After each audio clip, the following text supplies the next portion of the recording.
Дружко, каравай крае, дружко, каравай крае. Немецкий писатель и журналист Леонт Фейтвангер сказал однажды: «Человек талантливый, талантлив во всех областях». Яркий тому пример Зульфия Валеева, актриса театра и кино, певица, заслуженная артистка Республики Татарстан. Национальная культура – это очень емкое и широкое понятие, и оно включает в себя много аспектов. И поэтому мы сегодня в театре имени Карима Тинчурина общаемся с ведущей актрисой этого театра Зульфией Валеевой. Скажите, пожалуйста, а вот как у вас начиналось и вообще как у вас зарождалась любовь к национальной культуре? Кто ее привел вам? Любовь к национальной культуре, я думаю, что я росла с бабушкой, несмотря на то, что у меня и папа, и мама были. Я росла в городе, я казанская девушка, но тем не менее вот эта любовь к языку, любовь к песням татарским, любовь к национальной кухне, все это ко мне пришло через бабушку мою любимую. Я росла с бабушкой, родители были на работе, поэтому… И вообще я хочу сказать, что любой человек, где бы он ни служил, все его способности, какая-то его удача в этой настоящей жизни – это огромная благодарность всем тем поколениям, которые остались за ним. Это, как сказать, по-моему, Наталья Гундарева сказала в какой-то передаче, что все, что я имею, мой талант, мои способности, все, чем я владею, это все мне передалось от моих предков. Поэтому, наверное, они жили как-то где-то правильно, и они чему-то учились в этой жизни. Все эти способности, все эти на уровне генов, все это переходит. Я верю в это почему-то. И поэтому это не просто моя заслуга. И это заслуга… Я теперь понимаю, почему нужно получать благословение от родителей, почему татарларда говорят, это фатиха. Только с этим благословением, только с этой благодарностью к своим предкам твоя жизнь может сложиться удачно, так как тебе самой этого хочется. Вот вы так замечательно поете в ваших спектаклях, да, вот так проникновенно, душевно. Вот от кого вы это слышали? И какие ваши песни были первые татарские? Мои родители, папа и мама, они удивительно тонкие, они тонкой душевной организации люди. Папа играет на гармошке и на баяне. Мама поет, владеет каллиграфией, папа тоже красиво пишет. В гостях, когда еще была маленькая, мы приходили в гости к родственникам, там они вдвоем, как две звезды. Папа играет на гармошке, мама поет, все смотрят, хлопают. Видимо, все это я впитала с детства, глядя на них. Там и меня тоже уже просили спеть в детстве, и просили меня изобразить что-нибудь. Говорят: Зульфия, а вот походи как-нибудь, как нетрезвый человек ходит, уж мне так нравилось, и прям люди смеялись и хлопали. Все это на подсознании остается, и, наверное, уже какое-то появляется желание выйти на публику и что-то сказать. И потом почему-то случилось именно музыкальное училище. Почему сначала музыкальное училище? Случилось музыкальное училище, так как я закончила музыкальную школу. По-своему уже писала свои песни, дома сочиняла как композитор свои песни, но почему-то я боялась спеть это где-то. Хотя в школе после уроков музыки я садилась за рояль, и одноклассники окружали рояль, и я пела песни. Там и свои песни, и какой-то фольклор школьный был. Это я сейчас только вспоминаю. Вот я уже забыла об этом. Я думаю, как вот все-таки путь прокладывается. Со школы тогда пела, музыкальная школа, как хоровой дирижер. Я закончила 2 факультета, как пианистка и хоровой дирижер. Вот. И также я еще владела каллиграфией, это, наверное, от природы. Я не училась этому нигде. Вот у меня у родителей, у папы, у мамы красивый почерк. Я думаю, наверное, и рисовала немножко. Думаю, наверное, буду художником. Не могла определиться с детства никак. Думаю, буду художником. Нет, люблю петь, наверное, буду петь. А вообще я любила оперное искусство. Вот почему-то в детстве я всегда слушала по телевизору и арии оперные, и оперы. Там редко это было. Мне нравилось. Я мечтала стать оперной певицей. Но, тем не менее, судьба сложилась так, что я оказалась в драматическом театре, и вот уже 27 лет, если считать, сколько я выхожу на сцену, 27 лет, а так 22 года, в общем, где-то больше, около 40 ролей, почитала я немного, на днях. Вот, стала драматической актрисой. В музыкальное училище я пошла почему? Ну, я понимала, что я люблю музыку, мне нравится. Когда я слышу музыку, все внутри как-то все откликается, все отзывается, нравится. Тут и могут быть и слезы, и эмоции. Это просто то дело, без которого я не могла бы жить. Вот. А в музыкальном училище, когда я уже его заканчивала, у нас на выпускном вечере был капустник.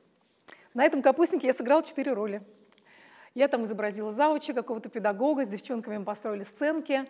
И после этого капустника ко мне подошла моя учительница Елена Степановна Фомина и на ушко мне шепнула. Она говорит: Зульфия, вы не хотите попробовать себя в театральном деле? Я ждала, наверное, этих слов. И поэтому я, ничего не сказав родителям, педагогам, которые мне уже проложили дорогу в консерваторию, к Семену Абрамовичу Казачкову на хоровое дирижерское отделение, я ходила туда прослушиваться, и мне дали понять, что я, возможно, поступлю и буду там учиться. Но вот как-то хотелось уже выйти из хора вперед. Это абсолютно правильное было решение. Вперед Конечно. И прочитать стихи, спеть, сказать что-то, поплакать. И эмоции свои подарить зрителю. И главное находиться в своей культуре, правда? Наверное, да. Наверное. Потому что служить именно искусству вот своей национальной культуры. Мне кажется, это тоже очень воспитает, наверное. Совершенно да? верно. С детства мои родители, они посещали театр Камала и приносили оттуда буклеты, программки. И я помню, что она была в классе 2, маленькая еще была девочка. Я изучала портреты актеров театра Камала. И каждый так подробно. Почему-то так мне были близки эти люди, вот всматриваясь в каждое лицо, вот до сих пор помню, я изучала Алсу Гайнуллину, мне она казалась такой красавицей. Она и сейчас, конечно, красавица, согласна, да? Но меня что-то уже тянуло. Наверное, это была судьба, которая вот как магнитом, она просто тебя вела на твою дорогу, по которой ты должна пройти.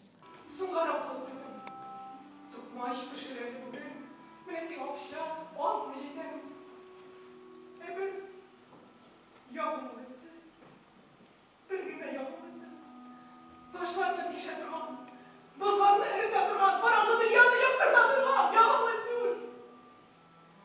Yapamazsınız ne anı? Dilerini olmuyorlar. Babam, onu dileni bana bulamam. Temde yaralıp bir adım varımda kimseden kumuyuşuymuş bir baba. Hayır, hiç parmağım sana. Toplanmalık sebeplerinde bak. Bana bir kutu kitap, zil pay kalsın. Временсина bugün kıyaş ısı gelip durman. Appak koymak giyip. Şunlara dal yapmış beyle. Uğram şatını şılıp başa alıp durdu. Üzerine ilmirip para bir yalnız söz kalıp durdu.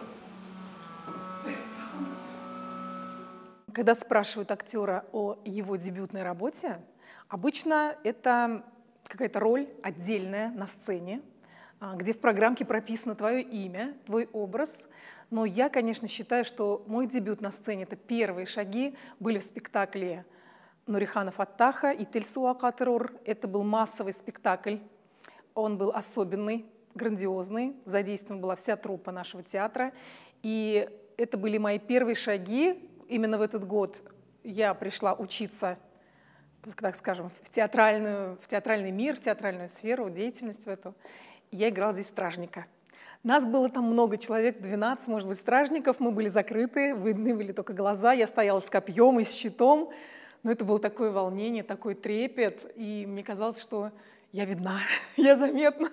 И я выполняю очень важную какую-то роль в этом спектакле.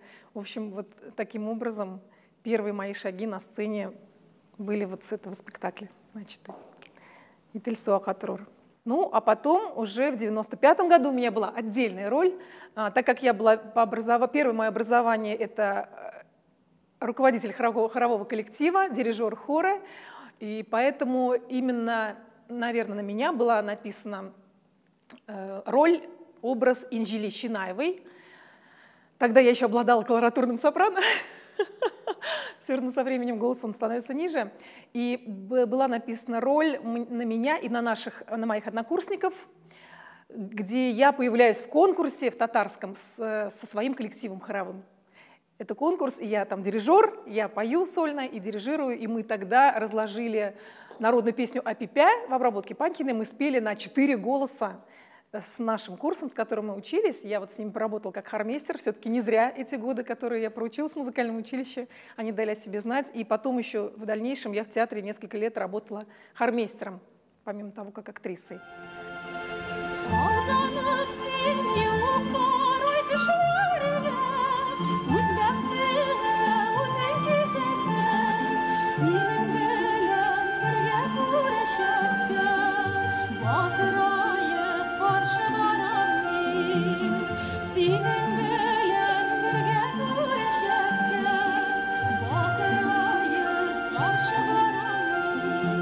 Самая главная роль, которую я считаю, которая принесла мне, может быть, признание и осталась надолго в памяти, это образ, о котором мечтает каждая молодая актриса, которая приходит в татарский театр.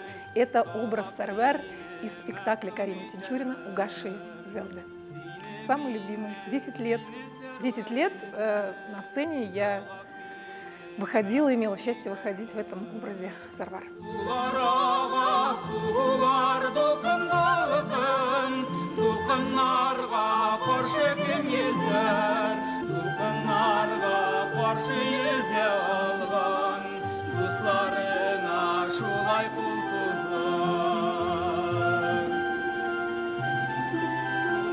Театр – это синтез традиций и современности. Он отражает состояние общества. Тем более, если речь идет о национальном театре, в котором помимо сценических канонов сохраняется культура народа и его язык.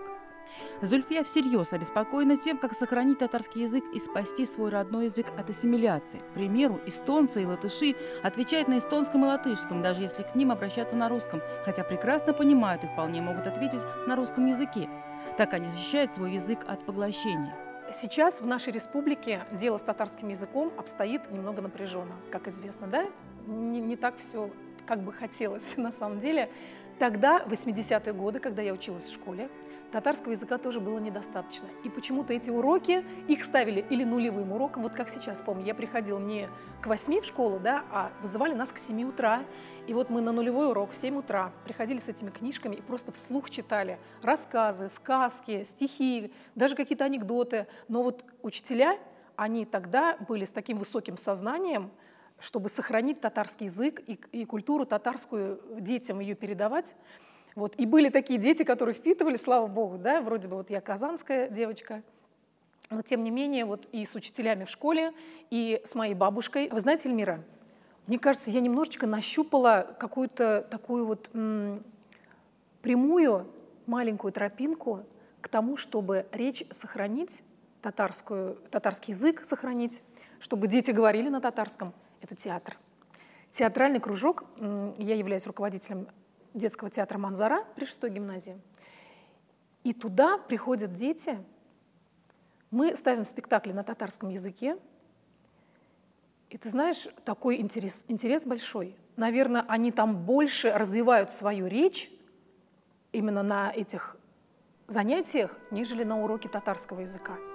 У нас в Казани очень много школ, где работают татарские театральные кружки. Их обычно ведут учителя татарского языка. Поэтому уровень немножечко не тот, какой бы хотелось именно для уровня развития речи татарской, правильно? Но там, куда к этим учителям, героическим, я бы сказала, учителям татарского языка, представляется профессионал из театра, который знает азы театрального искусства, там это все уже становится на несколько ступеней выше. То есть приходит ребенок, который не знает языка, и он потом через пару лет уже заговорил на татарском. Совершенно верно. Потому что когда мы репетируем на сцене все время на татарском языке, это через эмоции заходит в твой речевой аппарат, так скажем, да, и в душу ребенка заходит. В общем, это такой хороший способ, чтобы сохранить татарский язык. Что вас побудило этим заняться? Безролье. Как ни странно, у меня где-то 8 лет практически я сидела без ролей в театре, а эта творческая, кипучая моя творческая энергия, она куда-то, видимо, искала выход. Я пошла в школу работать с детьми, и результат неплохой. Результат — это 3 гран-при на международных фестивалях и много вот на республиканских. Я очень люблю работать с детьми, сама этого не ожидала. Замечательно. Кроме театра и кроме вот преподавания, вернее, занятий с детьми театром, вы еще и в кино тоже снимаетесь? Да, это еще одна моя любовь. Вот, совсем недавно, в общем, он сейчас идет на экранах, фильм «Кире», на больших экранах. Мы имели счастье, наш татарский кинематограф прорвался на российский, как это сказать, в российский кинопрокат. Фильм «Кире». В этом фильме также задействованы проблемы татарского языка. И это как-то совпало, снимался фильм 2 года назад, и все это совпало с этой проблемой. И мы это смогли подать через юмор, мы смогли это подать через такой как бы легкий материал, но с серьезным наполнением, с серьезным содержанием. Зритель принимает хорошо, я так рада.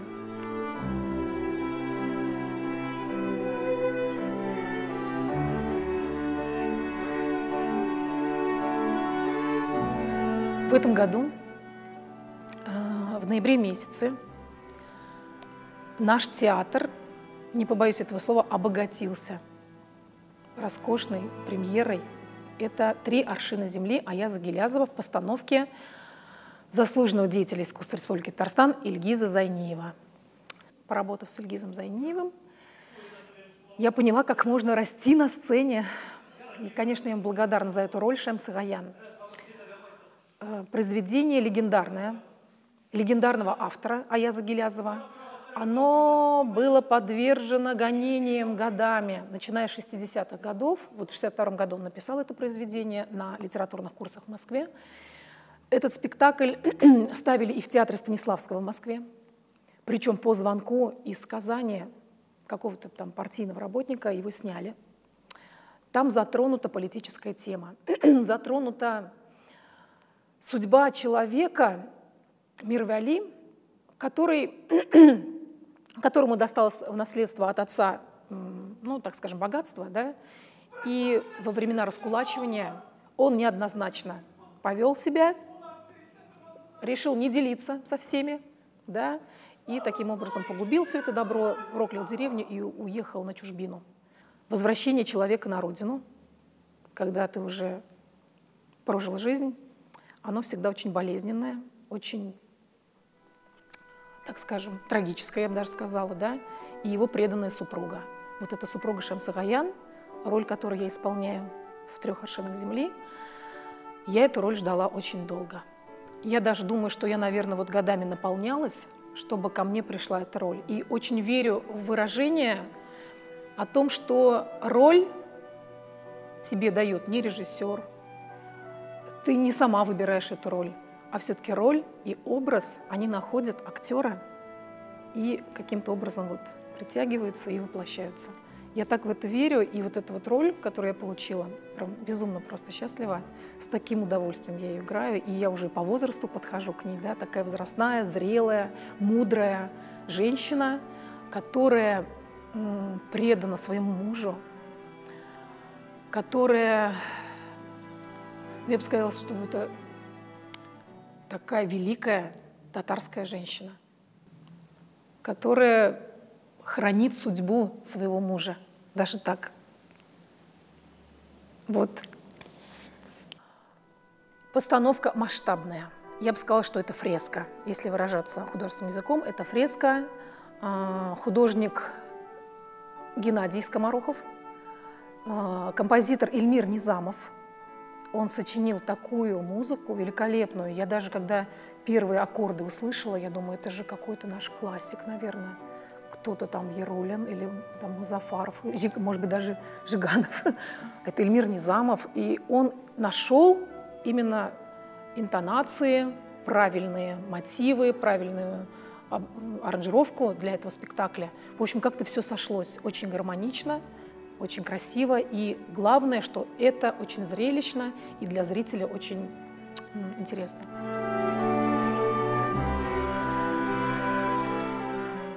Насколько зритель сейчас внимателен к театру, к национальному театру, потому что это как раз то, где можно приобщиться к национальной культуре. По статистике наших театральных критиков, я как-то слышала, что всего лишь 10% населения, где бы то ни было, в каком бы то городе ни было, посещают театры регулярно. Всего 10% Эльмира, понимаете? Вот. А остальной зритель, он приходит изредка, может быть, даже случайно, или кто-то его приводит вот таким образом, да. И тем не менее, я хочу сказать, что с начала этого сезона в театре, в нашем театре ни на одном спектакле не было зрителя, как сказать, недостаточного количества. Это обязательно полный партер. Это через одну всегда практически аншлаги в театре. Это, знаете, это очень приятно, очень радует, и я думаю, что все идет к большому развитию национальной культуры нашего театра тинчуринского. Это само по себе наше здание очень театральное, оно намолено просто с такими талантливыми актерами, которые ушли, которые существуют сейчас, и сколько здесь было представлений. Во время войны здесь и оперный театр служил, здесь и был и Камаловский театр, да, и сейчас наш Тинчуринский театр. Я считаю, что наше здание нашего театра — это какое-то просто сокровище для всей нашей национальной культуры. Сама история. Да, сама история, да. А если затронуть уже тему наполнения внутреннего театра, да, 85 лет истории Тинчуринского театра. Это не шутки. Это действительно дорогого стоит. Это нужно оберегать, охранять. Это нужно, сказать, поддерживать и растить в дальнейшем. Роль женщины в татарской культуре, она особая. Вот можно мы об этом поговорим чуть-чуть? В татарской культуре? Да. Да. То есть вот женщина, она какую роль занимает вообще, татарская женщина в семье, в обществе? Я не хочу умалять достоинств женщин любых разных национальностей. Женщина — это вообще существо космическое, непонятное, странное, да, но роль татарской женщины и вообще сама по себе татарская женщина, она какая-то особенная. Наверное, она, знаете, какая? Это идет испокон веков, когда надо было все уметь. Татарская женщина может выполнять любую работу мужскую, любую работу. И при этом она должна создавать внешний облик того, что у нее все легко, она весела, она легка, она интересна своему супругу. Допустим, вот моя последняя роль Шамсы Гаян — это роль из классического произведения. Молодая пара покидает деревню по воле мужа. Они уезжают из родной деревни, из любимой родной деревни, родных краев, они уезжают на чужбину. Они живут там 38-40 лет, практически 40 лет. Жена заболевает. Она просит мужа вернуться на родину, домой. Но муж, он категорически против, потому что он там наломал дров, добро погубил, с односельчанами испортил все отношения, да, грубо говоря. Вот, но в конце последнее желание жены. Как это называется? Завет. Он говорит: я хочу в деревню, похорони меня там. И ему некуда деваться, он жену везет, сначала она живая, да, в поезде, а потом уже там буквально 50 километров остается, она умирает, и он на телеге везет ее в деревню, чтобы похоронить. И тем не менее встреча с односельчанами неизбежна. Я хочу сказать о том, что Шамсы Гаян, которую я играю на сцене, да, она очень сильно отличается от той женщины, вот от Зульфии, которая сегодня живет в 21 веке, сейчас. Я понимаю, что сила любви, она такова, что можно терпеть все. Раньше татарские женщины, они, наверное, очень-очень сильно должны были себя сдерживать, должны были глотать очень многое, да, какого-то негатива даже от супруга, очень много терпеть. Сейчас современные женщины изменились. Они стали более самостоятельные, они стали принимать решения. Конечно, остается хитрость женская, когда ты должна вести себя так, что это решение принимает твой супруг. Должно хватить мудрости, чтобы в семье, при детях все понимали, что глава семьи — это мужчина, твой муж, и занимать правильно свою роль, да, в семье. Это остается до сих пор. Наверное, это общая черта той татарской женщины, которая жила в 20 веке, да, в начале 20 века. И мы сохраняем эту черту. Да, это... Зульфия очень светлый человек с богатым внутренним миром. Красивая женщина. Наверное, секрет ее красоты в том, что она сама умеет видеть прекрасное в обыденном. Словно вне стремительного потока жизни несет образ татарской женщины.